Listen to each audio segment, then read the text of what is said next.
the deregulation of healthcare in the 80s with regards to hospitals in the same community no longer having to justify the purchase of a $200 million piece of equipment. So now every hospital, in order to compete with each other, has to have every piece of expensive equipment on the planet.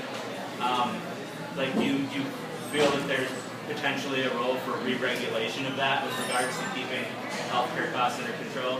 The question is what we certificate of need and health planning. It was part of a law that actually passed in 1974 under, of all people, President Nixon, a Republican. And the idea was that we needed to think through how many open heart surgery units do we need in a community of 50,000. The idea was to encourage shared services.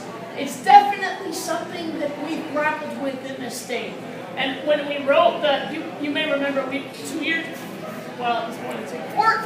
ago, when we wrote Healthy Wisconsin, what we did in that bill was say, if you will share rather than purchase on your own, we will give you an incentive.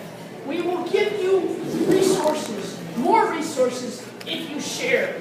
I think the idea of regulation as in, you're going to do this, is different than the idea of, let us encourage you to do this. And I think the state has a role to say, let us encourage you to do this. Federal healthcare planning actually happened at the federal level. It'd be hard to do just for our state.